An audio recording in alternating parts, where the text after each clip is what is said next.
Hello everyone, and a very warm welcome to the Cineverse Max channel. If you're new here, please consider hitting that subscribe button and giving this video a thumbs up.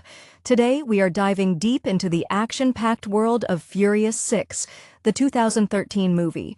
The roar of engines and the scent of burning rubber are what set the stage for this particular escapade, one that pulls Dominic Toretto and his unconventional family back into the fray, not for a simple heist, but for a chance at absolution. It begins with the sudden re-emergence of Letty Ortiz, a ghost from Dom's past, believed lost in the wreckage of a high-stakes operation years prior. Her reappearance, alive and working for a formidable adversary, immediately hooks the retired street racer. The antagonist in this piece is Owen Shaw, a highly skilled former military man turned mercenary whose operations are as precise as they are devastating. Shaw is orchestrating the theft of cutting-edge military hardware, and the stakes are international. Brian O'Connor, ever the undercover operative trying to lead a straight life with Mia and their son, finds himself deeply conflicted when diplomatic security service agent Luke Hobbs approaches him. Hobbs, a man whose very presence suggests immovable authority and a penchant for heavy-duty persuasion, offers Dom and his crew full pardons for their past indiscretions, a clean slate, if they help him bring Shaw down. It's a Faustian bargain, trading their freedom for a dangerous mission. Dom, driven by the need to understand what happened to Letty and fueled by the promise of regaining the woman he loves, accepts. The team reassembles, each member bringing their unique, often illegal talents to the table. There's Roman Pierce, the comic relief whose anxiety is usually inversely proportional to his effectiveness. Tej Parker, the technical wizard whose quiet confidence masks genius with electronics and engineering. Han Liu, the smooth operator with an unnerving calm under pressure. And Giselle Yashar, whose espionage background and fierce loyalty to Han make her invaluable. Their pursuit takes them across continents, from the crowded streets of London to the sprawling desert landscape of the Sahara. Shaw is always one step ahead, a ghost navigating shadows, and the conflict deepens as Dom realizes Letty has genuine amnesia, her memories of their life together suppressed or erased. This personal quest intertwines with the professional one. Winning Letty back means breaking through Shaw's manipulation. The action sequences here are more ambitious than ever. We see them dismantling a convoy in the streets of Europe, relying on sheer driving prowess and audacity. There are spectacular moments involving high-speed chases across bridges and through underground tunnels, showcasing the choreography of destruction that defines this franchise. Their methods often skirt the edge of sanity, like using cars to literally bring down a massive military transport plane mid-flight, a testament to their blend of street smarts and sheer, unbelievable physics-defying teamwork. The climax is a multi-layered confrontation. While Brian and the others work to secure the volatile payload Shaw is after, Dom confronts Shaw directly, with Letty caught in the crossfire. The emotional weight of the film rests on Dom's shoulders. He has to fight the man who controls the woman he loves, all while trying to jog her fractured memory. It's a testament to the enduring theme of family. The loyalty that binds them is what ultimately triumphs over brute force and tactical genius. In the end, Shaw is apprehended, though not without significant cost and effort. Letty's memories return, a poignant, hard-won victory. The pardons are granted, and the final, beautifully understated scene shows the crew, finally free from immediate pursuit, enjoying a moment of normalcy. A quiet barbecue, the ultimate domesticity achieved after world-class chaos. They have fought for their freedom and, more importantly, for their bond, proving once again that for this crew, the open road is secondary to the people beside them. The reassembly of Dom's crew felt less like a calculated move and more like the necessary alignment of magnetic poles. Each member was drawn back by the gravity of the situation and, perhaps more importantly, by the pull of family. Brian O'Connor, still juggling the impossible dichotomy of being a dedicated father and a street legend, carried the weight of his compromised position heavily.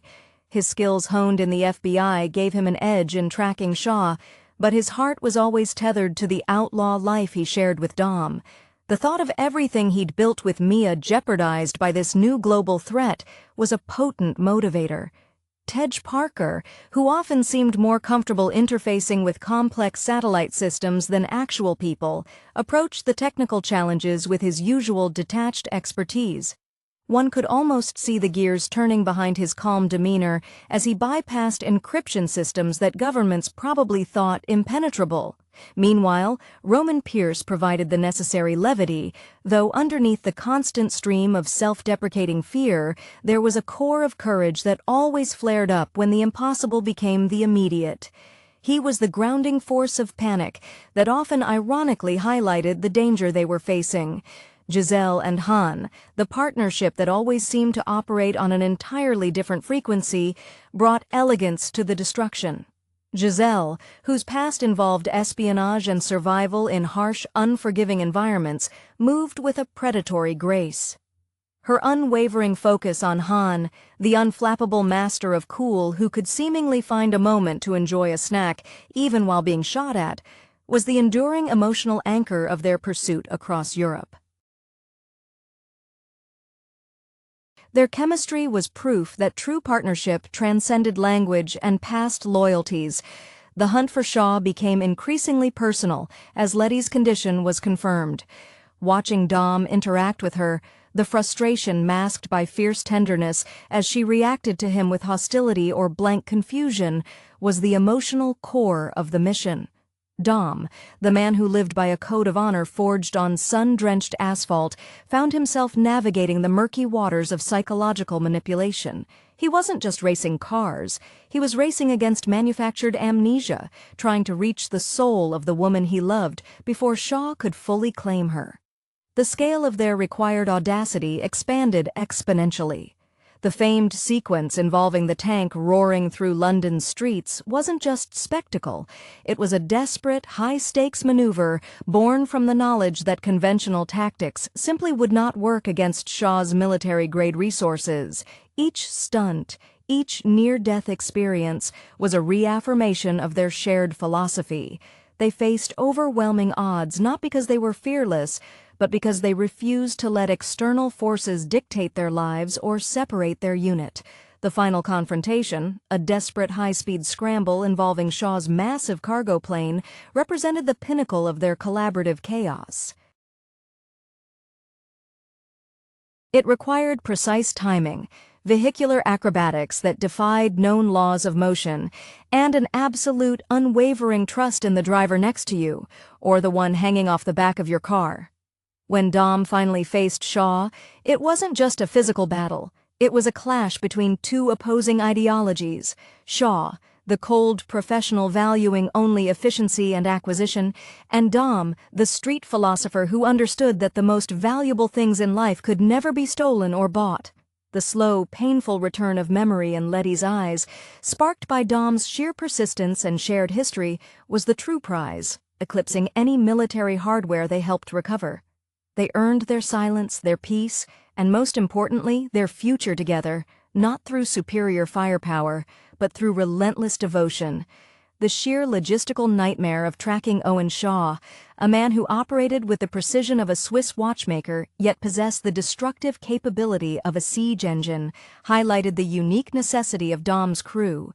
It was a collection of specialists whose resumes read like a list of international fugitives, yet whose loyalty formed an unbreakable shield. Hobbs himself, a man whose narrative trajectory began with the relentless pursuit of lawbreakers, found himself strangely humbled by the sheer, almost artistic chaos these drivers could conjure when defending one of their own. He was a hammer, but Dom's crew were the finely tuned instruments capable of navigating the tiny tolerances Hobbs's brute force couldn't reach. The sequence in the Canary Islands, where they lured Shaw's team into a trap, showcased the nuanced interplay between Giselle's sharp tactical instincts and Han's ability to remain utterly unreadable. Han, always carrying the quiet melancholy of a man who knew his luck might run out at any moment, performed his duties with an almost serene detachment, using his environmental awareness, honed from years spent moving across global black markets, to anticipate danger before it materialized. Giselle, watching him, provided the necessary counterbalance, her every move calculated to ensure their joint survival, a silent promise made with every shared glance. The emotional toll of Letty's amnesia was particularly evident in Dom's rare moments of stillness. He carried the weight of those lost years, the guilt of not being there, translating that internal conflict into a relentless, almost reckless driving style. He was no longer just racing for money or thrills, he was chasing a shadow of a memory. When Letty momentarily flickered back to life during a high-speed chase, a flash of recognition in her eyes, it was a fleeting victory more satisfying than any successful infiltration. It proved to Dom that the connection wasn't severed, merely buried under Shaw's machinations. Tej, operating primarily through his banks of monitors, became the eyes and ears of the operation, expertly navigating the digital footprints Shaw tried desperately to erase. His dialogue, peppered with technical jargon, often served as the necessary anchor to reality when the physics of their plans started to drift into the realm of pure fantasy. Roman, conversely, provided the necessary human element of skepticism, his exaggerated reactions serving to underscore just how insane their current predicament, chasing a tank with a modified muscle car, truly was. The final confrontation at the massive airfield was a masterclass in controlled demolition. It wasn't just about speed, it was about utilizing momentum and mass to rewrite the rules of engagement. Dom's final, desperate maneuver to stop Shaw, involving vehicular acrobatics around a massive military transport plane while simultaneously protecting Letty, was the culmination of every lesson learned on the streets. Control what you can, trust your instincts, and never, ever abandon the person next to you. When Shaw was finally contained, it wasn't the flashing lights of the authorities that marked the victory, but the simple, quiet moment when Letty's genuine smile returned, acknowledging Dom not as an enemy, but as home. The granting of their pardons felt almost secondary. They had already achieved their primary goal, restoring their fractured family unit under the vast, indifferent sky. The aftermath of such an intense global operation rarely allows for immediate tranquility, and for Dom's crew, this earned peace was merely a breath before the next inevitable complication. The collective sigh of relief as they savored their barbecued freedom was short-lived, a golden moment underscored by the knowledge that past actions, even pardoned ones, often cast long shadows. The film subtly pivoted here, shifting the focus from external threats like international mercenaries to the internal dynamics and the lingering effects of their choices. Brian O'Connor, looking at his son and Mia, felt the weight of his freedom most acutely. Having walked away from the edge of total institutional sanction, he was now acutely aware of how easily that stability could be revoked. His journey, moving from a cop dedicated to the letter of the law to an outlaw fiercely devoted to his found family, was never truly over. It was simply paused. He understood that for people like them, the world always held a back door, a contingency plan, because true retirement was a concept reserved for others. For Dom, the reintegration of Letty was a tender, ongoing project. Her memories were restored, yet the trust had to be rebuilt brick by slow brick. Their connection, once forged in fire and speed, now needed the quiet consistency of everyday life to solidify. This period illustrated Dom's capacity for patience, a trait often overshadowed by his need for immediate, decisive action. He spent less time behind the wheel and more time ensuring Letty felt secure in their shared reality, recognizing that trauma leaves scars even after the battle is won. The crew, scattered geographically but never truly apart, maintained their connections through Tej's digital network, a modern, high-tech version of passing notes in class. Han and Giselle, finally able to live openly, were arguably the happiest, their existence a testament to finding sanctuary and shared experience. Their bond, having survived multiple near-death encounters and cultural divides, represented the success story of the crew, finding true belonging amidst the chaos. However, the closing scene, far from signaling the end of their adventures, served as a powerful, quiet promise that their paths would cross again. The fellowship they built, forged in the adrenaline of near-impossible heists and international dangers, was now a permanent fixture in their lives. They were bonded not by law or employment, but by shared survival and an unspoken understanding that if the world ever needed fixing, or if one of their own ever needed saving, they would instantly trade their quiet lives for the roar of the engine, because that is where their true identities resided. The narrative settled into a comfortable hum, the understanding being that the highway never truly ends. It just occasionally allows for a scenic stop with the people who matter most. The lingering scent of barbecue smoke eventually gave way to the fresh air of newfound, albeit temporary, peace. This domestic tableau, so earnestly constructed by men and women accustomed to constant motion, was fundamentally fragile. It was an earned sanctuary, but the very nature of their achievements meant that they remained outliers, perpetually scrutinized by the forces they had just escaped. Luke Hobbs, having successfully utilized their unique brand of anarchy to neutralize a serious threat, departed with a grudging respect, a man whose world of rigid hierarchy had been momentarily infiltrated by charismatic defiance. His departure signaled not the end of oversight, but the establishment of a dangerous, tacit understanding. They were too valuable to be locked away, and too dangerous to be entirely ignored. Brian O'Connor, ever the pragmatic family man, invested heavily in creating an impenetrable normalcy around Mia and their son. He sought structure, a desire born from the constant threat of dissolution that hovered over their lives. His background in law enforcement gave him a keen eye for monitoring potential threats. He was, after all, checking the rearview mirror, even when driving down a quiet residential street. He understood that the true challenge now was not outrunning the police, but outrunning the ghosts of their past operations that might call them back under duress. For Dominic Toretto, the quiet moments with Letty were the most complex navigation of his career. While her memories had returned, the deep-seated instinct for survival and the memory of being an operative under Shaw's thumb remained imprinted in her demeanor. Dom had to learn to read the subtle tells of a trauma survivor, recognizing that love alone wasn't a cure-all for manufactured fear. His dedication manifested in an almost spiritual guarding of their shared space. The garage, once a place of illicit preparation, became a sanctuary of shared silence, the metallic scent of oil and gasoline a familiar comfort against the uncertainties of their civilian lives. Tej Parker, the master of digital obfuscation, used his technological prowess not just for defense, but for meticulous boredom mitigation. He was the unseen thread connecting them all, maintaining secure, encrypted channels that allowed for instant communication across continents without triggering any algorithmic alarms. Roman, meanwhile, treated the relaxation period like a high-stakes waiting game, his constant need for assurance acting as an amusing barometer for the underlying tension the others tried to suppress. He saw quiet not as peace, but as the ominous calm preceding the next financial disaster or vehicular catastrophe. Giselle and Han's continued presence was a quiet testament to the enduring power of connection forged under extreme pressure.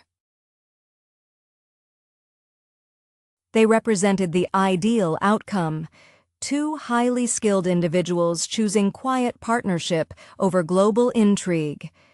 Yet there was a subtle undercurrent of vigilance around them, a shared understanding that their happiness made them visible targets for old enemies who might resent their sudden, legitimate peace.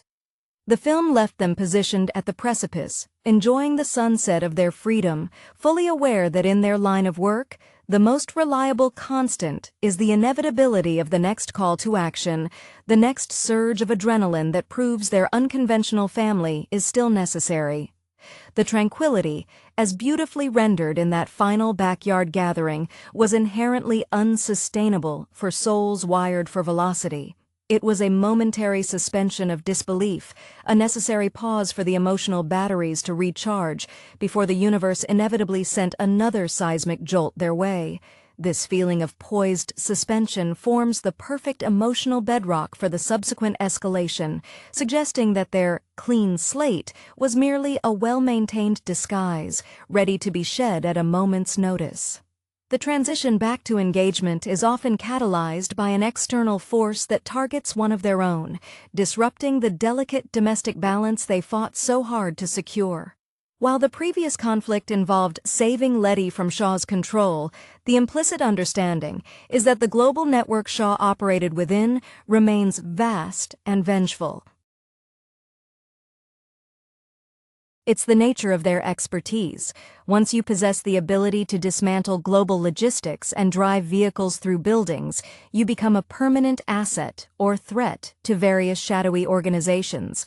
Brian, having tasted the sweetness of genuine domestic life, is perhaps the most resistant to the call back to action, his internal conflict sharpening. He is no longer just fighting for survival. He is fighting to preserve what he has built. His expertise, once purely tactical, now leans into predictive analysis. He sees the potential failure points in their peaceful lives with the clarity of a man who knows how fragile walls built on secrets can be. Dom, having successfully navigated the emotional labyrinth of Letty's recovery, finds his paternal instinct expanding to encompass the whole crew. His resolve hardens. Any threat against them is no longer just a job. It's a direct existential challenge to the very concept of family he champions. His focus shifts from proving his love through grand gestures to ensuring structural security, often relying on Tej to create digital fortresses around their lives. Tej, in turn, views these defensive measures as his ultimate engineering challenge, taking a perverse pride in constructing systems that defy state-level surveillance. The emotional core of the next chapter inevitably orbits around a debt owed or an injustice inflicted upon one of the periphery members, perhaps Han or Giselle, who had previously secured a quiet life based on their shared victory. Their happiness serves as a beacon for old enemies, proving that for operatives who have crossed so many lines, true retirement is an illusion reserved for those who never tasted true freedom. The film leaves the audience with the distinct impression that the world's need for highly skilled, morally flexible drivers is infinite, and that Dom and his crew, despite their best intentions, are inextricably bound to the asphalt of adventure. Their silence is merely the sound of an engine idling, waiting for the green light. The stillness of that final barbecue scene was deceptive. A thin veneer stretched over the constant underlying tension that defined their existence.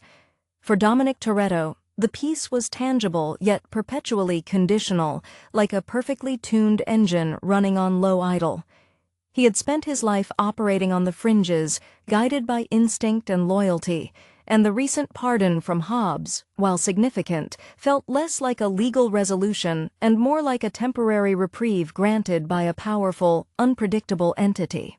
Dom knew that true freedom for people like them wasn't granted by a signature. It was earned through relentless self-preservation. The emotional weight shifted subtly. Where previously the driving force was high-stakes theft or rescue, now it became the protection of their newfound stability. Brian O'Connor, perhaps the most sensitive to the dangers of exposure due to his commitment to Mia and his son, became the informal security consultant. His FBI training, once used to hunt men like Dom, was now deployed to build invisible firewalls around their lives. He moved with a quiet intensity, constantly scanning the periphery, recognizing that the greatest threat to their domesticity wasn't a tank in London, but the persistent reach of the intelligence community or, worse, the vengeful remnants of Shaw's network. This inherent fragility was the true narrative successor to the resolution of Furious 6. It highlighted that their greatest victories only bought them time. Tej Parker, immersed in the digital realm, became the chronicler and defender of their peace. His coding genius was redirected towards constructing an impenetrable digital perimeter, a complex web of misinformation and security protocols designed to make them appear utterly mundane, entirely unremarkable to surveillance systems worldwide. Roman Pierce, while enjoying the material comforts of freedom, never fully shed his anxiety. His humor often served as a necessary pressure release valve, yet his underlying fear was genuine. He knew that when the call came, he would be dragged back into the fray because separation from the crew felt like professional obsolescence. Giselle and Han, having weathered so much turmoil, seemed poised for the most authentic life, yet their very happiness made them magnets for future conflict. They represented the ideal outcome, a life built on mutual trust beyond borders and loyalties, but their conspicuous peace served as a temptation for those who sought to disrupt Dom's unit.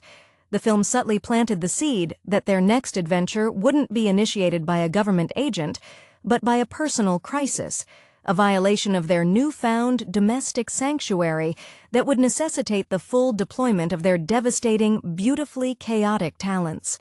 The highway was waiting, not as a road to profit, but as the only viable escape route when their haven was inevitably breached.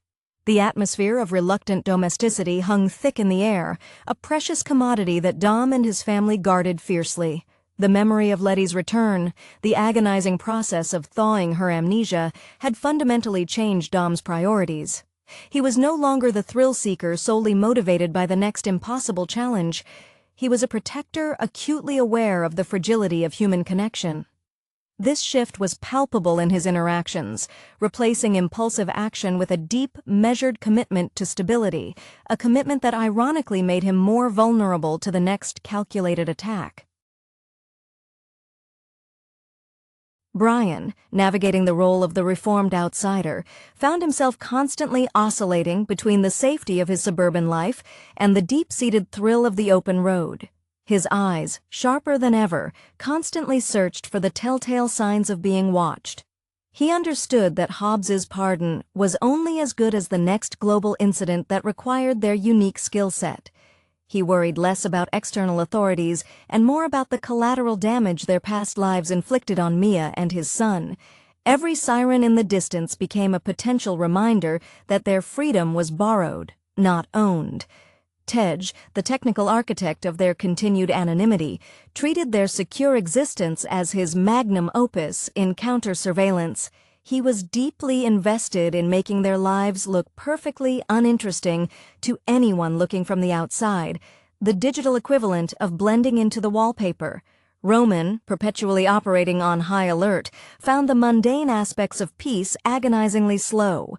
He missed the clarity of purpose that danger provided. For him, quiet meant something was lurking just beyond the visible spectrum, perhaps waiting to snatch Roman Pierce's meticulously acquired wealth, or, worse, his life. Giselle and Han remained the serene, almost poetic counterpoint to the group's underlying stress. They were the proof that sanctuary could be found, even after traversing the darkest corners of the criminal underworld. Yet their very visibility, their open happiness, was a liability. Han's calm demeanor masked a deep protective instinct for Giselle, knowing that any threat against her would instantly reawaken the ruthless efficiency that defined his past life as a drifting operator. Their relationship was a testament to the idea that deep, committed love often requires a return to the battlefield to defend its existence. The film implicitly sets the stage for the next act, not through a direct call to action, but through the creation of a vacuum. Their success against Shaw demonstrated their supreme capability, making them targets for those who saw the world in terms of acquisition and control. The narrative leaves the impression that the next threat won't be Shaw's disciplined military strategy, but something far more personal, something that strikes at the heart of their newly rebuilt domestic arrangements, compelling Dom to trade the quiet comfort of the barbecue for the necessary, immediate chaos of defense. Their collective talents, honed by adrenaline, were now focused inward, guarding the very sanctuary they had fought so hard to win. The lingering scent of asphalt and exhaust, the true perfume of this crew, never truly dissipated, even when masked by the aroma of grilled food and suburban lawn clippings.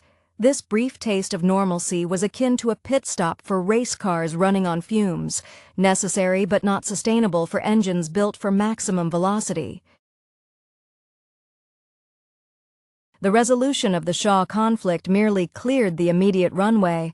It did not dismantle the infrastructure of enemies who dealt in secrets, muscle, and high-value assets.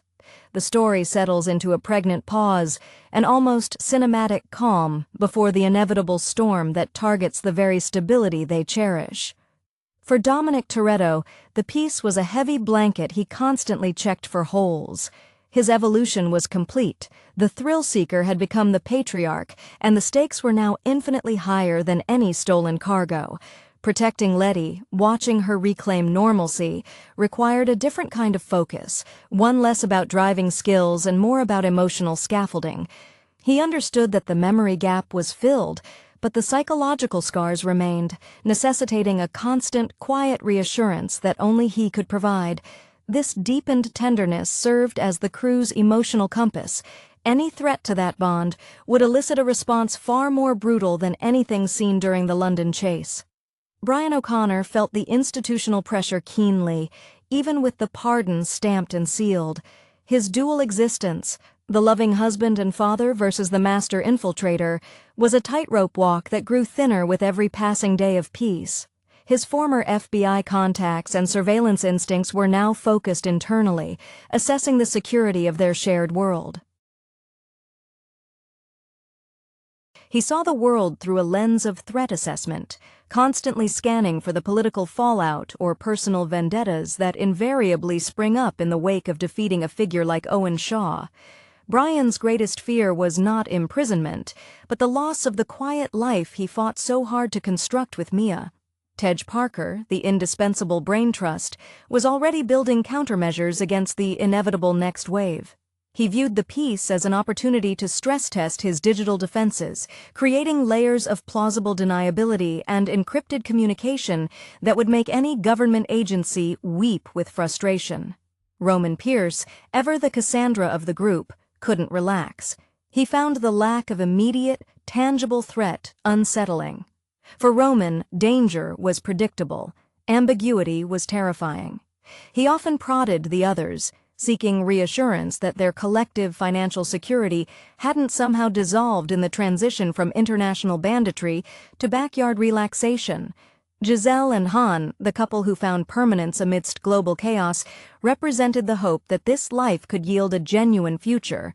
Their shared history, steeped in espionage and shared danger, now manifested as a profound, quiet appreciation for the mundane.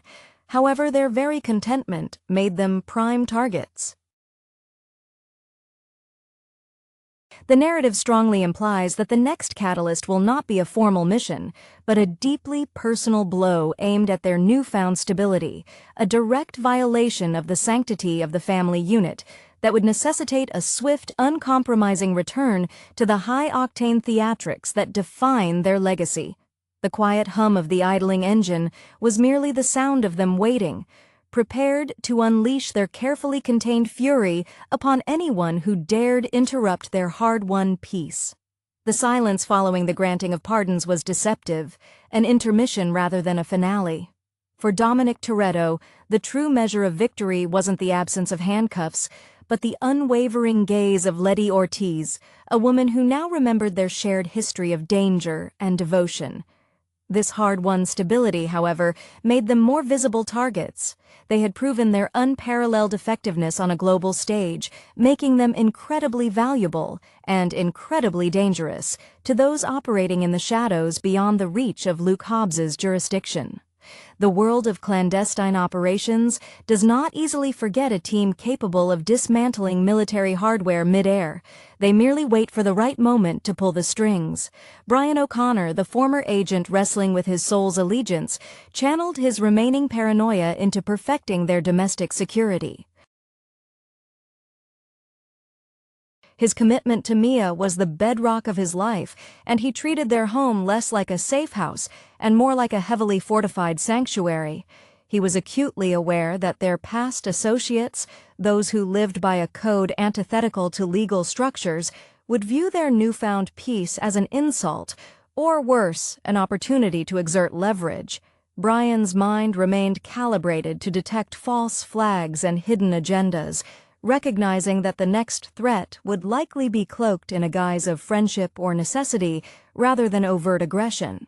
Tej Parker's role subtly morphed from mission technician to digital gatekeeper. He took immense pride in crafting a security architecture so complex and layered that it bordered on performance art. He understood that in the modern world, the car was just the delivery system. The real battle was fought in the servers and through the fiber optic cables. Roman Pierce, ever the barometer of the group's collective stress, treated the lull like a ticking clock. He found genuine relaxation terrifying, suspecting that any moment of quiet was merely the calm before a financial reckoning or a violent confrontation demanding his reluctant participation. His need for constant reassurance underscored the tension. They were free, but only until they were needed again. The quiet happiness radiating from Hanlu and Giselle Yashar was perhaps the most volatile element in this fragile piece. They were the living embodiment of finding love and purpose outside the chaos, but their open connection made them vulnerable. Han, whose coolness under pressure was legendary, now carried a silent, renewed ferocity dedicated solely to protecting Giselle's newfound security. They had navigated treacherous geopolitical landscapes, but the threat now loomed larger because it threatened not just their lives, but their shared future. A future built on the explicit promise that their running days were over. This promise is exactly what the next antagonist, operating perhaps with a more intimate grievance than Owen Shaw, would seek to shatter, drawing the entire family back onto the international circuit not for a pardon, but for sheer, desperate survival. The engines were never truly off. They were just running quietly in the garage, waiting for the signal. The air of contentment, thick with the smell of charcoal and familial warmth, was undeniably borrowed time. Dominic Toretto, the anchor of this unlikely fleet, knew the weight of a pardon granted by federal agents. It was a temporary truce, not a permanent solution. His entire being had recalibrated around the necessity of protecting the domestic sphere he had fought so hard to create with Letty. Her returned memories, sharp and complete, were now interwoven with the practical need for vigilance. Dom's evolution was visible in his stillness. He was less inclined to seek out chaos and more focused on eliminating the environmental factors that might draw it to them. He was learning the art of proactive defense, a tactic far more taxing on the soul than aggressive offense. Brian O'Connor found himself caught in the classic dilemma of the reformed outlaw, how to fully embrace domesticity when his very skill set was built on breaching boundaries. Mia's unwavering belief in him was both his greatest strength and his biggest vulnerability. He viewed the world through the prism of contingency planning, his tactical mind now applied to neighborhood watch rotations and the subtle monitoring of financial transactions. He understood that their reputation preceded them. They weren't just a group of ex-street racers, they were global cleanup crew, and someone, somewhere, would always have a job too dirty for official channels, a job that required the specific brand of morally ambiguous genius Dom's crew possessed. Tej Parker operated as the unseen sentinel, his connection to the digital world forming the true perimeter of their safety. His mastery of coding and systems engineering was now entirely dedicated to camouflage, making them digitally invisible. He treated every potential intrusion as a personal insult to his craftsmanship, often mumbling to his screens about the amateurish attempts of lesser hackers trying to penetrate his fortifications. Roman Pierce, meanwhile, treated the peace like an unbearable silence before a massive explosion. His relentless need for validation and monetary comfort meant he was always itching for a high-stakes job, projecting his internal anxiety outward through exaggerated complaints about the banality of civilian life. For Roman, true rest felt like professional stagnation. The enduring partnership of Hanlu and Giselle Yashar served as the romantic ideal for the rest of the crew, a testament to finding sanctuary together after years of drifting. Giselle's sharp instincts, honed by survival in espionage, ensured she remained hyper-aware, never fully allowing the veneer of the quiet life to become complacency. Han, who carried the weight of past compromises with an elegant melancholy, found a fierce purpose in their shared future. Their continued happiness, however, was the narrative's ticking bomb. Such conspicuous success for two people with such extensive international profiles rarely goes unnoticed by those who harbor old grudges or seek to exploit existing connections. Their bond, forged in the necessity of survival, was precisely the leverage the next antagonist would seek to exploit, ensuring that the tranquility achieved in that backyard was destined to be shattered by a threat aimed directly at the heart of their found family. The final quiet nod between Dom and Han confirmed the unspoken contract. Should the fire return, they would all run toward it together.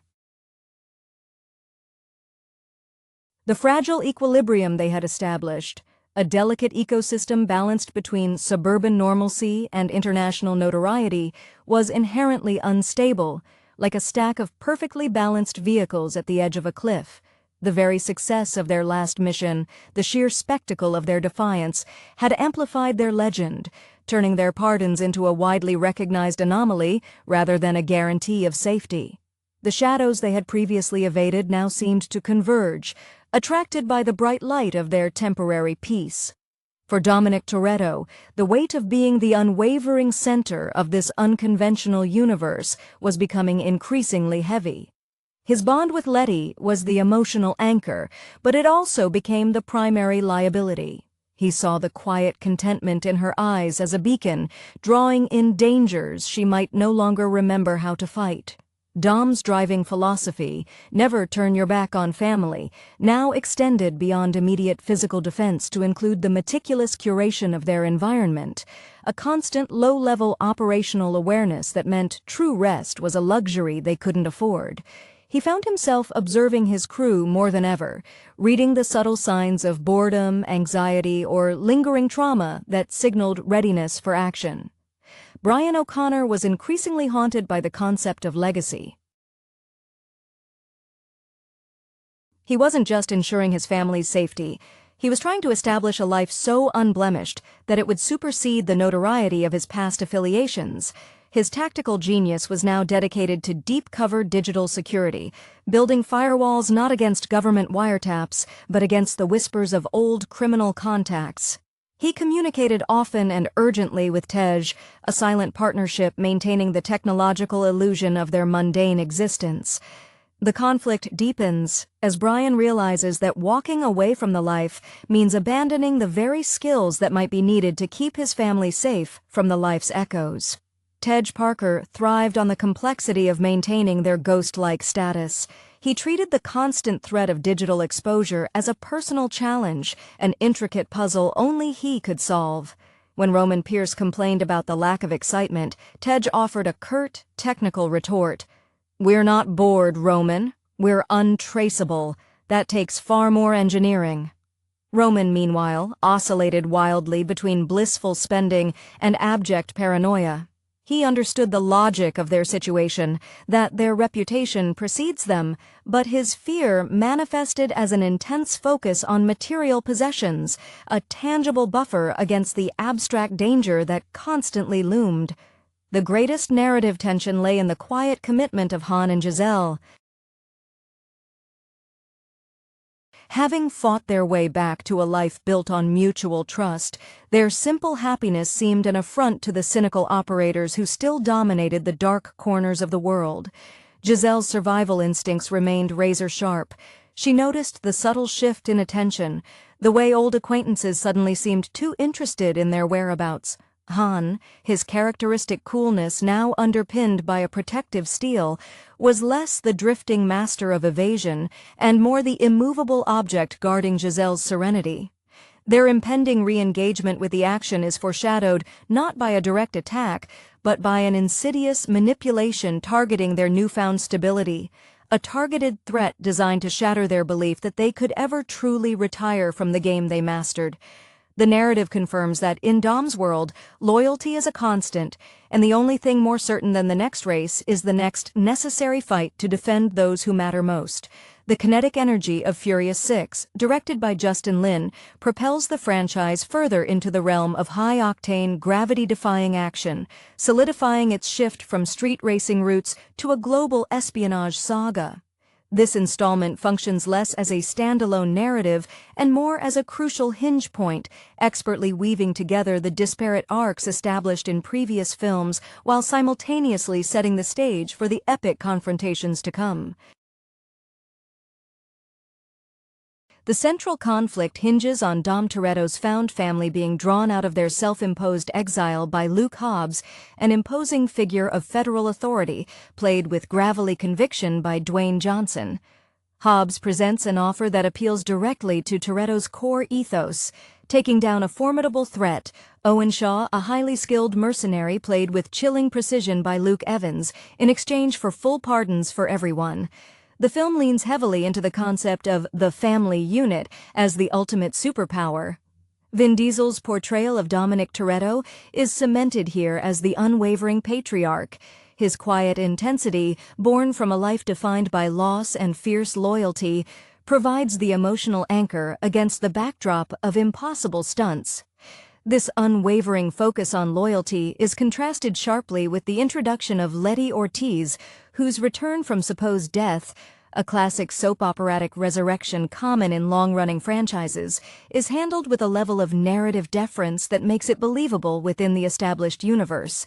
Michelle Rodriguez's performance as the amnesiac Letty is key. Her internal struggle between her rediscovered instincts and her current allegiance to Shaw creates the primary dramatic tension that Dom must resolve through sheer force of will and emotional connection.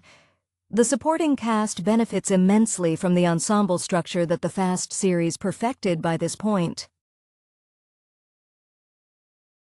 Paul Walker, as Brian O'Connor, embodies the conflicted nature of being both a lawman and a devoted member of the Toretto crew. His synergy with Jordana Brewster's Mia grounds the increasingly outlandish plot points in genuine marital and parental concern. Meanwhile, the comic relief provided by the veterans remains sharp. Tyrese Gibson's Roman Pierce continues to serve as the audience surrogate, perpetually terrified yet ultimately loyal, while Ludacris's Tej Parker solidifies his role as the indispensable tech genius, often navigating complex security systems with an almost casual disdain for impossibility. The inspiration for the set pieces in Furious 6 draws heavily from classic 1970s and 1980s action cinema, filtered through a modern blockbuster lens. The Hong Kong-style choreography of the close-quarters combat, particularly the sequences involving Gina Carano's character, Riley, reflects the influence of Hong Kong action directors, favoring intricate choreography over simple brute force. However, the film's signature moment, the protracted chase involving a massive military tank on a European highway, is pure spectacle, designed to push the boundaries of vehicular mayhem. The finale, the audacious sequence involving the long runway and the plane, while logically dubious, works because the audience has bought into the franchise's internal rules where physics is merely a suggestion when family is involved. The thematic resonance here is less about car modification and more about redemption. Hobbs, the government agent, is forced to rely on criminals, blurring the lines of morality, a trope that allows the franchise to constantly reset its protagonists into an anti-heroic space. Evans's Owen Shaw is an effective antagonist, precisely because he operates within the same sphere of hypercompetence as Dom, but lacks the emotional center. He is a mercenary. Dom is a protector. This fundamental difference allows the climax to be resolved not just through firepower, but through Toretto's superior dedication to his team. The film expertly balances these globe-trotting espionage elements with the necessary emotional beats, ensuring that even as the cars fly through the air, the audience remains tethered to the characters' personal stakes. The post-credits scene, a masterstroke of narrative manipulation, instantly recontextualizes the entire sequence of events, setting up the devastating impact of Han's death in Tokyo and pulling Jason Statham's character, Deckard Shaw, directly into the series' orbit as the avenging brother. The evolution of this cinematic universe demands a suspension of disbelief that few franchises can command so successfully. Justin Lin, who has expertly navigated the series' tonal shifts since The Fast and the Furious, Tokyo Drift, treats the outlandish demands of the script with a seriousness that sells the spectacle. His background in crafting character-driven dramas ensures that even when a 12-car pileup feels mathematically impossible, the audience cares about who is inside the crumpled metal. This balancing act is the film's greatest strength and its most enduring formula. The development of Letty's arc is perhaps the most emotionally taxing element for Dom. Diesel portrays Dom's grief and subsequent determination not as explosive anger, but as a quiet, resolute mission.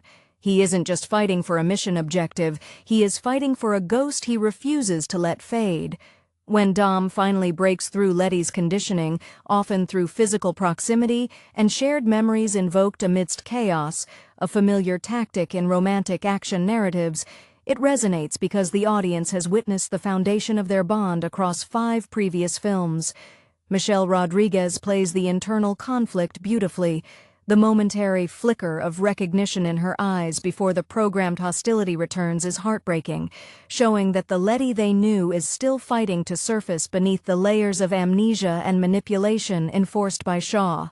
The introduction of Owen Shaw allows the film to explore the dark mirror image of Dom's operation. Shaw is intelligent, precise, and ruthlessly efficient, embodying the professional criminal operating without the messy encumbrance of sentiment. Luke Evans plays him not as a mustache-twirling villain, but as a calculated operator who views Dom's crew as sentimental liabilities. This contrast is what elevates the street-level rivalry to an international thriller dynamic. Shaw's crew, much like Dom's, functions as a specialized unit, but their cohesion is transactional rather than devotional. The sequences highlighting Tej's technical prowess often border on the miraculous. Sung Kang's Tej, evolving from a supporting racer to the essential hacker, has grown into a character whose ability to bypass global security networks in real time provides necessary plot lubricant. His rapport with Roman Pierce often serves as grounding mechanism. Roman's thinly veiled panic and constant commentary provide necessary levity, preventing the film from collapsing entirely under the weight of its own grandiosity. When Roman exclaims his terror during the tarmac chase, it mirrors the audience's internal monologue, making the characters feel more relatable despite the impossible circumstances they navigate. Furthermore, the film cleverly utilizes global locations not just as backdrops, but as arenas tailored to specific character skill sets. The London chase sequences allow the British setting to feel integral to the plot, rather than arbitrary window dressing, especially as Shaw operates with a certain metropolitan slickness. The sheer scope of the production reflects the franchise's growing budget and ambition, indicating that the stakes are no longer about local turf wars but about national security, a significant departure from the early, more intimate narratives focused on neon-lit garages and NOS tanks. This expansion confirms that the true commodity of the Fast saga is no longer speed, but global reach powered by unwavering familial commitment. The ambition displayed in Furious 6 is intrinsically linked to the logistical challenge of balancing such a sprawling cast while advancing several key narrative threads simultaneously. This installment acts as a crucible, testing the limits of the found family dynamic against professional adversaries who operate on a similar, albeit morally bankrupt, level of expertise. The genius of Lin's direction here lies in making the audience feel the necessity of the impossible feats, rather than merely observe them. Every overturned vehicle and near-miss collision serves the underlying goal, the reunification of the Toretto clan. Dwayne Johnson's Luke Hobbs is central to this framing device. His transition from implacable federal agent in Fast Five to reluctant collaborator here showcases a subtle evolution in his character, a man whose black-and-white worldview is forced into the shades of gray, necessitated by confronting a threat like Shaw. Hobbs's respect, earned grudgingly at first, for Dom's unique brand of operational capability, becomes a key emotional driver. Johnson projects a physicality that grounds the more unbelievable action. When Hobbs shoulders a massive piece of debris or delivers a blunt piece of exposition, his presence reassures the viewer that, despite the absurdity unfolding, there is a tangible force of authority anchoring the chaos. The choreography of the climactic highway sequence, where the team fights to stop the tank, perfectly encapsulates the film's ethos. It is a vehicular battle escalating into a desperate street-level brawl. The way Dom, Brian, and Letty fight off Shaw's highly trained operatives while simultaneously trying to manage an out-of-control military vehicle shows a mastery of layered action filmmaking. It is here that the emotional stakes of Letty's return pay off. Her eventual alignment with Dom is confirmed not through a grand declaration, but through synchronized intuitive teamwork during the crisis, proving that muscle memory and true connection supersede programming. The film subtly uses music and score, often favoring heavy, driving rock elements, to underscore the relentless pace. This sonic landscape complements the visual language, which favors wide shots during vehicle sequences to emphasize scale, interspersed with tight handheld camera work during hand-to-hand combat to maintain intimacy and visceral impact. This duality, epic scale versus intimate loyalty, is the secret sauce that allows Furious 6 to maintain momentum over its considerable runtime. The introduction of Jason Statham as Deckard Shaw in the final moments is a narrative masterstroke that transcends mere sequel setup. It is an acknowledgement of the franchise's burgeoning identity as a sophisticated, interlinked action saga. Statham, a leading figure in action cinema himself, immediately brings a gravitas and lethal focus that promises a direct, personal reckoning for Dom's crew. His cold, calculating demeanor, contrasted with the over-the-top spectacle that preceded it, signals a tonal shift towards more grounded, personal vengeance in the subsequent chapter. This ending ensures that the family theme is not just about protection, but about consequence. Their actions have invited a dedicated professional hunter into their lives, guaranteeing that their hard-won peace will be brutally interrupted. The film concludes not just on a high note of victory, but on a chilling promise of future conflict forged in familial retribution. The transition from the explosive conclusion of Furious 6 to the thematic underpinnings of its successor, Furious 7, is starkly foreshadowed by the calculated introduction of Deckard Shaw. This narrative pivot signals the series' commitment to escalating personal stakes, moving beyond state-level espionage back to the intimate sphere of revenge, a powerful motivator that resonates deeply within the established Toretto mythology. The previous film successfully disbanded the threat posed by Owen Shaw, but in doing so it inadvertently activated a far more dangerous counterforce. Deckard Shaw, positioned as the older, more seasoned operative, an archetype often seen in revenge thrillers where the brother seeks retribution for the fallen, represents the true consequence of the Toretto crew's high-profile interventions. The thematic core of the next chapter, as implied by this chilling post-credits scene, must shift from redemption and forced collaboration to survival against a dedicated hunter. Dom Toretto's entire existence is predicated on protecting his inner circle, the very foundation that Hobbs appealed to in Furious 6, the loyalty to family, is now the Achilles heel targeted by Shaw.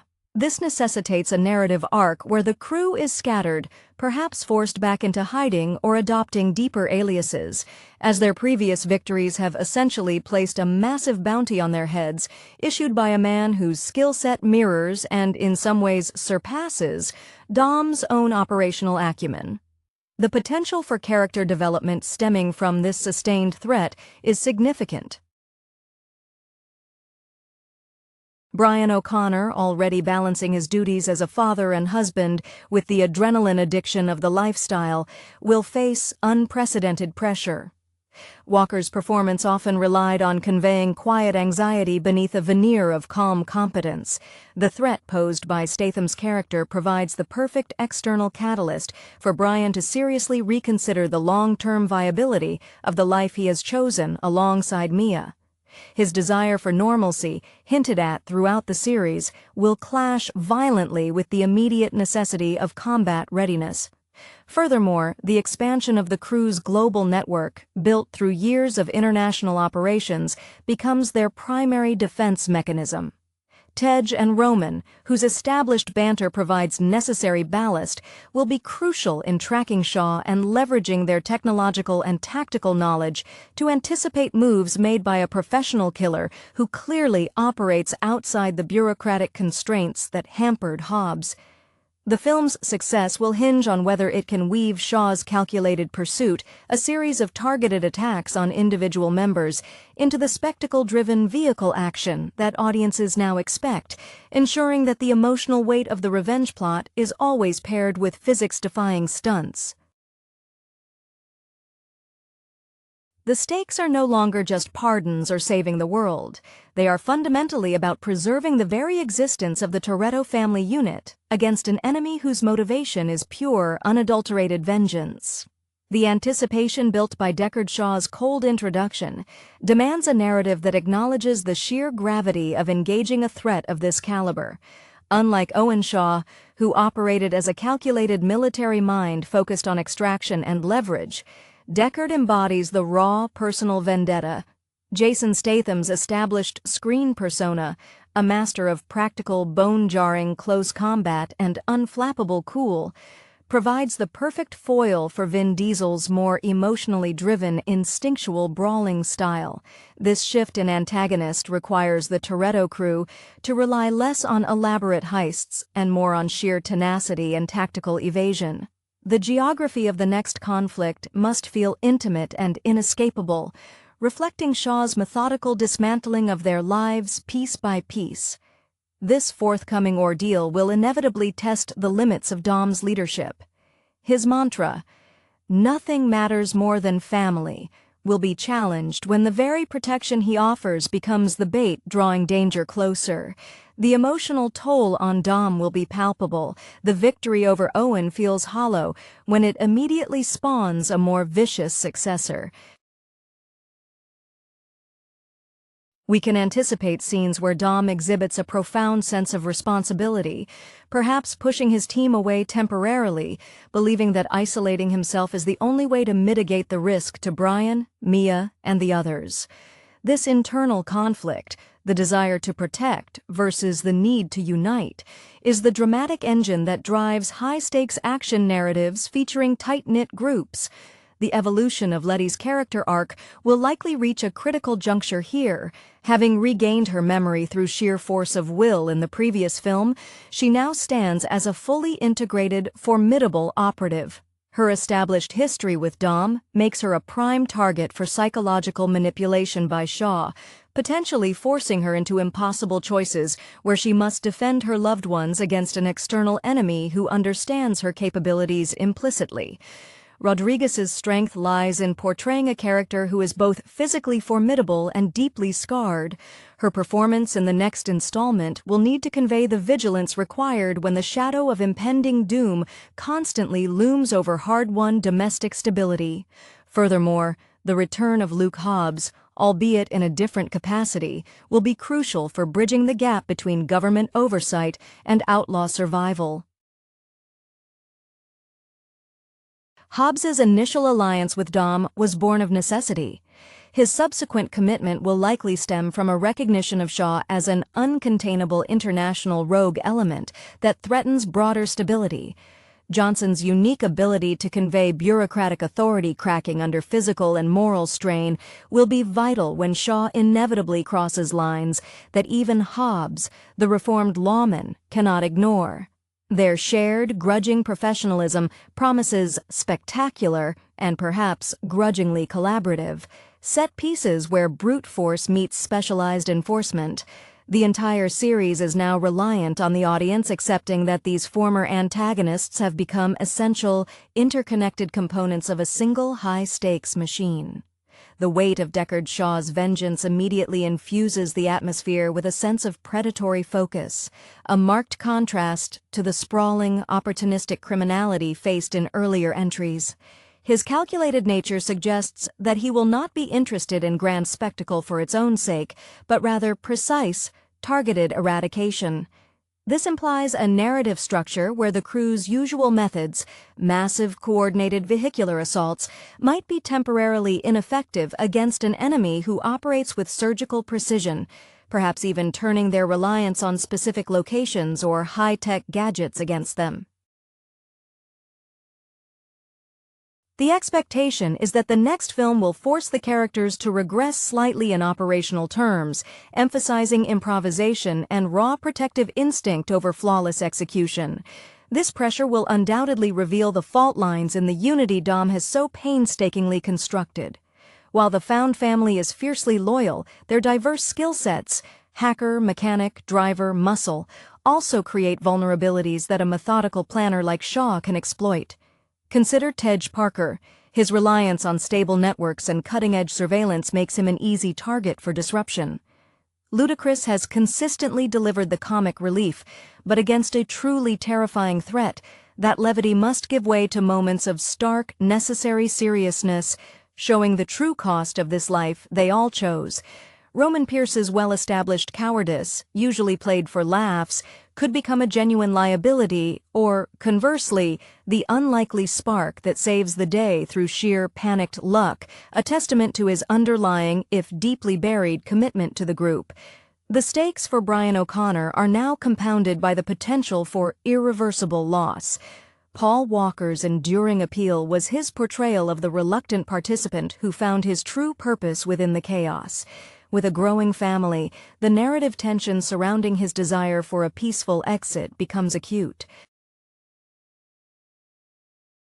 If Shaw targets Brian and Mia's domestic life directly, it forces Dom into an impossible position: save the brother-in-law who represents the possibility of normalcy, or maintain the tactical advantage required to eliminate the threat. This internal dilemma elevates the drama beyond mere action choreography. Furthermore, the franchise's continued expansion into impossible physics begs a self-awareness that the script must manage carefully. The audience has bought into the rule that family bonds defy gravity. Therefore, Shaw's attacks must feel emotionally grounding, even if the ensuing car chases are not. If Shaw manages to severely injure or capture one of the core members, perhaps targeting Letty again, exploiting her recent history, the ensuing reaction from Dom will not be calculated strategy, but pure, untamed paternal rage, a force that, within this universe, is more destructive than any superweapon. The success of the next installment relies on making the audience believe that this time the line has truly been crossed, and the ensuing retaliation will be both spectacular and devastatingly personal. The narrative momentum shifts dramatically, transforming the ensemble from celebrated heroes into hunted targets, a classic setup that reinvigorates the core tension of the series. Deckard Shaw's methodical insertion into the Toretto orbit forces a necessary recalibration of their operational philosophy. No longer can they rely on the sweeping, government-sanctioned missions orchestrated by Hobbs. They are now insurgents fighting a ghost with unparalleled resources and a single, consuming objective: retribution for Owen. This external pressure serves to test the very tensile strength of the Toretto bond, pushing characters to their breaking points in ways that purely external threats, like a mercenary army or a rogue superweapon, never could. The psychological toll on Dominic Toretto will be immense. His strength has always been his ability to shield his loved ones, yet Shaw is an antagonist specifically designed to bypass those defenses by exploiting established emotional connections. We anticipate seeing Dom's usual stoicism crack, revealing the raw, protective core beneath the cool veneer. His expertise, honed through street brawls and tactical heists, now faces an opponent who approaches conflict with the detached professionalism of a highly paid assassin. This contrast highlights a central theme: the clash between competence born of specialized training, Shaw, and effectiveness derived from unshakable, almost irrational devotion, Toretto. The role of the supporting cast must evolve beyond providing technical support or comic relief. They must become tactical assets in a defensive war. For Tej and Roman, this means anticipating infiltration rather than orchestrating breakthroughs. Their usual banter will likely be peppered with genuine fear, a necessary acknowledgement that the stakes have transcended financial gain or amnesty. Roman's exaggerated reactions, once purely humorous, now serve as a barometer for the true danger level, highlighting how the threat posed by Shaw is fundamentally different from any previous adversary. Their survival hinges on leveraging their combined technical savvy to predict the unpredictable movements of a man who seems to anticipate their every move. For Brian O'Connor, the conflict becomes deeply existential. His journey has always involved finding a home in the Toretto world while maintaining the possibility of a legitimate future outside it. Shaw's pursuit threatens to obliterate that possibility entirely.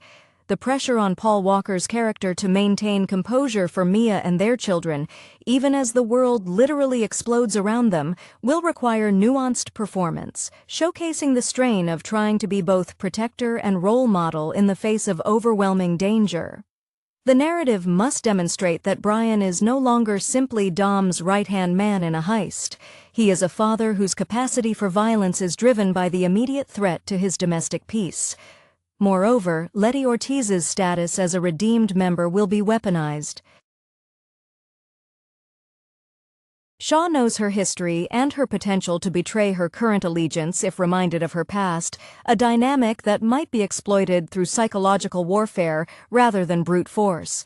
Michelle Rodriguez must navigate the tightrope walk of proving her unwavering loyalty to Dom, while simultaneously demonstrating the tactical readiness to neutralize any threat, even if that threat involves manipulating her own fractured memories. The true success of this ensuing chapter will depend on whether the audience believes that the sheer emotional force of the Toretto family can withstand an enemy operating with such cold, calculated focus.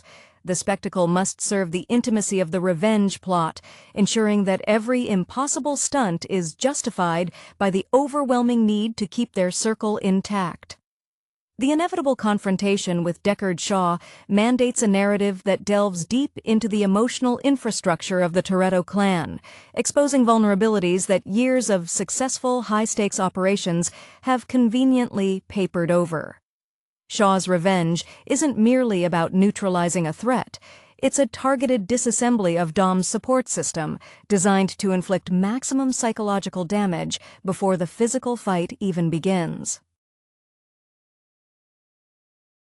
This shift towards personal vendetta raises the inherent drama because the crew can no longer rely on external agencies or abstract goals like national security to justify their actions. Their fight is now purely existential: survival versus annihilation. Dom Toretto's response to this siege must be less about strategy and more about elemental force. Vin Diesel's performance will need to showcase the leader grappling with the realization that his success has directly invited this level of targeted malice. The quiet rage that characterized his grief over Letty in the previous film must transmute into a hyper-focused, almost reckless determination. When Shaw strikes at the periphery, targeting the assets or the safe houses that represent the potential for a normal life, it forces Dom to confront the consequences of choosing this outlaw existence. His dialogue will likely become sparser, more guttural, reflecting a man whose focus has narrowed entirely to eliminating the source of pain threatening his perimeter. The necessity of Brian O'Connor's participation becomes even more fraught. Paul Walker conveyed a constant, weary understanding that the life he chose with Mia was inherently temporary.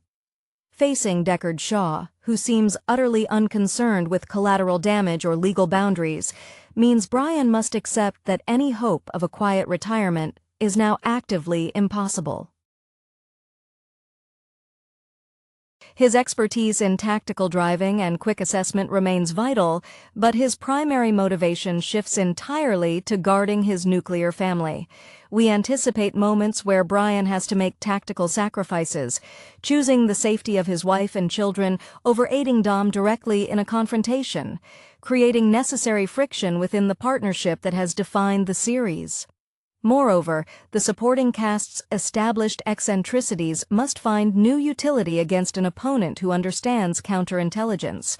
Tej Parker, the resident tech wizard, will likely find his sophisticated electronic surveillance systems easily countered by Shaw's demonstrated ability to operate off the grid or use counter-hacking methods. This forces Tej to rely on cruder, more immediate problem-solving, potentially pulling him out from behind his consoles and into more direct, perilous situations where his technical knowledge must be applied in real-time, high-stakes physical scenarios, a trajectory that complements Roman's perpetual anxiety in unexpected ways. The emotional climax of this conflict, engineered by Shaw's relentless pursuit, will center on proving the durability of the family unit against calculated psychological attrition. If Shaw can successfully divide them, even for a moment, he wins. Therefore, the action sequences will need to be intensely personal, forcing characters to save each other through feats that defy logic but affirm loyalty. A car driving up a skyscraper's side not merely because it can, but because Dom needs to reach Brian, who is being held hostage by Shaw. The film's visual language must emphasize the close proximity of the crew, visually reinforcing that their shield is each other, even as the world around them crumbles due to the calculated rage of the vengeful brother. The escalation engineered by Deckard Shaw's calculated malice establishes a new paradigm for the franchise, the fight for personal sanctuary against a dedicated professional antagonist. This adversary operates outside the transactional morality that defined Owen Shaw's operations. Deckard is driven by an unyielding, destructive loyalty to his own sibling, providing a dark mirror to Dom's own fiercely protective nature. This personal focus demands that the narrative strips away the global, geopolitical stakes that provided cover in the previous installment, returning the focus to the core unit, now realizing their shared victories have painted a massive target on their domestic lives. Dominic Toretto's internal landscape becomes one of absolute necessity. The quiet conviction he exhibited while leading missions transforms into an almost grim fatalism. Vin Diesel portrays this evolution not through overt aggression, but through an intensified stillness. Dom operates with the efficiency of a man who knows the cost of failure is total annihilation of his world. His commitment to family is no longer an abstract ideal, but a measurable shield that Shaw is actively dismantling. We can expect Dom to take reckless gambles, driven by the understanding that conventional tactics are insufficient against a foe who anticipates their moves, because he understands the very framework of devotion that empowers them. For Brian O'Connor, the stakes are perhaps the most immediately terrifying. Paul Walker's nuanced portrayal of the outsider who fully embraced the outlaw life now faces the reckoning he always feared. His primary focus is securing the safety of Mia and their children, a normalcy he fought for now under direct siege. This forces Brian to operate at the ragged edge of his capabilities, not just as a driver, but as a protector whose instinct for law enforcement must be overridden by the desperate measures required of a hunted man. The partnership between Brian and Dom will be tested by the tension between Dom's willingness to embrace the fight head-on and Brian's desperate need to secure an escape route for his family. The supporting players must adapt their specialized skills to defensive warfare against an enemy who is both technologically savvy and brutally physical. Tej Parker, who has grown comfortable managing global systems remotely, will be forced into more volatile frontline scenarios where his mastery of technology is tested by physical sabotage and direct confrontation. Ludacris's Roman Pierce, whose humor has always been a shield against existential dread, will find his coping mechanisms strained. His terror will become more authentic. Yet it is this very exposure that might reveal latent bravery. proving that even the most self-preserving members are inextricably bound by loyalty forged in shared danger. Letty Ortiz's role is pivotal in navigating this personal warfare. Michelle Rodriguez must convey the constant vigilance of someone who knows intimately what it means to lose oneself and be brought back. Shaw may attempt to exploit her known history of manipulation, trying to plant seeds of doubt or tempt her with the promise of safety outside the Toretto orbit. Her response, unwavering, decisive action alongside Dom, becomes the emotional bedrock, proving that her redemption is complete and her allegiance absolute. The dynamic between Letty and Dom, rooted in shared trauma and survival, becomes the counterpoint to the cold, professional rivalry enacted by Shaw. The resulting action sequences must therefore feel intensely claustrophobic and high stakes, where every collision and every close call is not just a stunt, but a direct violation of the Toretto's hard-won peace. The inherent danger woven into the fabric of Furious 6's conclusion, the introduction of Deckard Shaw, forces the narrative into a period of profound introspection regarding the cost of their freedom.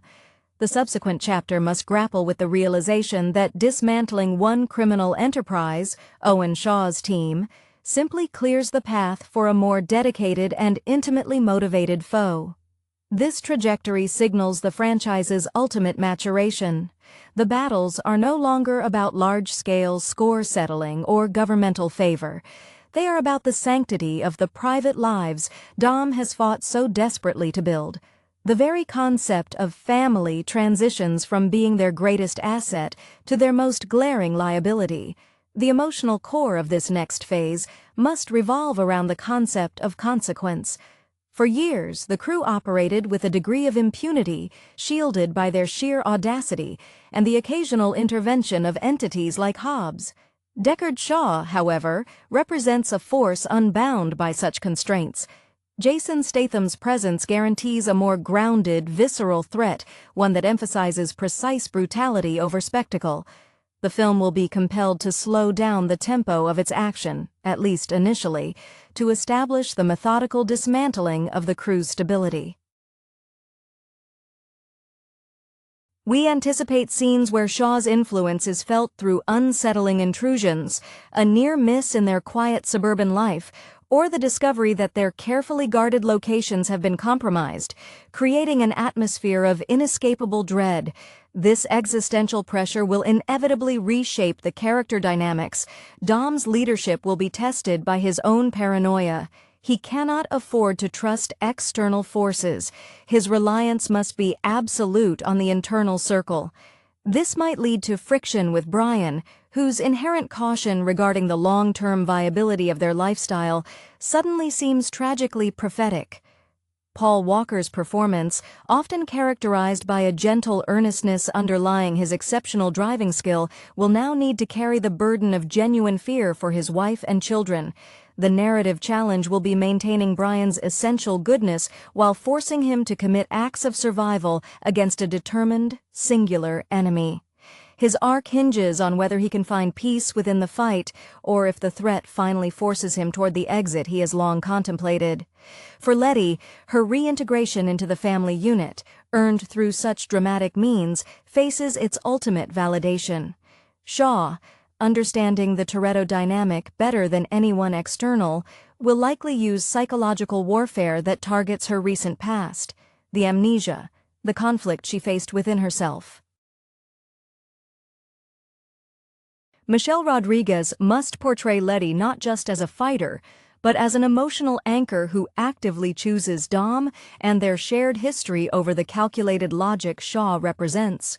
Her unwavering presence serves as a direct refutation of Shaw's nihilistic approach to loyalty. The supporting cast's evolution is crucial here. Tej and Roman, whose chemistry is built on mutual survival through humor, must evolve past merely reacting to danger. They must become proactive defenders of the perimeter. Tej's technological prowess will be pitted against Shaw's likely mastery of analog evasion and counter-surveillance, a battle between cutting-edge defense and relentless, old-school pursuit. The success of the ensuing narrative hinges on proving that the emotional currency of the Toretto family, their absolute irrational dedication to one another, is a tactical advantage more potent than any military hardware or assassin training Shaw can muster. The stakes are no longer about the next score, they are about earning the right to wake up together the next morning. The narrative trajectory dictated by Deckard Shaw's vengeful entry propels the series into a fascinating exploration of siege mentality. The crew is no longer the aggressor executing a brilliant plan, they are cornered animals fighting to protect their den. This forced shift in posture allows the writers to dig deeper into the emotional scaffolding that supports their seemingly invincible facade. The theme of consequence, which was subtly introduced in Furious 6, now becomes the central, unavoidable subject. Dom Toretto's leadership will be redefined by his inability to simply punch his way out of a problem that is inherently personal and psychological. Vin Diesel's portrayal must reflect the gnawing realization that every